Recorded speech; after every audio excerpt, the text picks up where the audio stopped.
What is up mga tol, kamusta? So naimbitahan nga kami kumain ng buffet mga tol ulit. Grabe yung design dito mga tol, Halloween na talaga. Medyo natakot nga si anak eh. Anyway mga tol, dito yan sa Fish and Seafood School located here at Fair Square. Kano po yung ano mo? Anong tawag doon sa buffet? Filipino Asian cuisines po. Magkano po yun?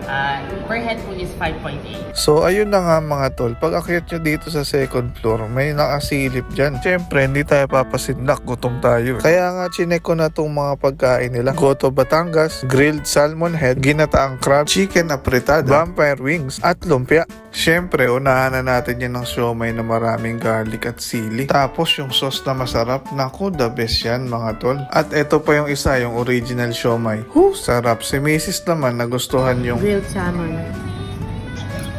tapos yung kapatid ni Mrs. tinry naman yung yakisoba. Sarap dito. At tinikman naman namin tong Goto Batangas mga tol. Sarap yung sabaw. Yung soup, the best siya for winter. Saktong-sakto nga ngayong papalamig na yung panahon mga tol. Ito yung ginataang crabs nila.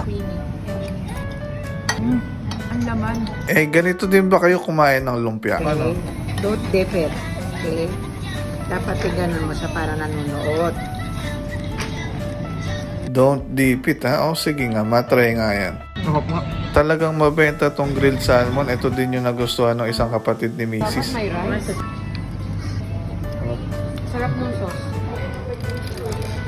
Busog na busog at talagang nag-enjoy nga kami dito mga tol. Satisfied at sulit talaga, kaya lang. Apa, okay na po. Ma-inform po ba kayo na leftovers?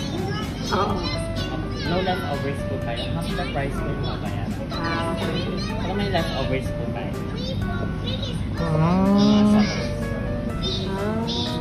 Tapos is clean po sana siya. Tapos yung ito, acceptable pa po siya kasi bones na to. Okay. Sige, ubusin namin. Ubusin mo na? Okay lang po. Sige. Meron pa ba? Oo. Ang dami ko nang nakain yan. Ikaw naman. Ayun ko na. Okay. As far as Hindi ko na kaya. siya, dapat po Ah. Mm. Okay. Ayoko na. Pinaprank ko lang kami. Joke lang. Ang galing umarte ni Kuya. Marami pa ba yan? Kasi parang kuntila na. Parang namut. Ginanong ko na dito. Isip ko po talaga. Namutla ka to na.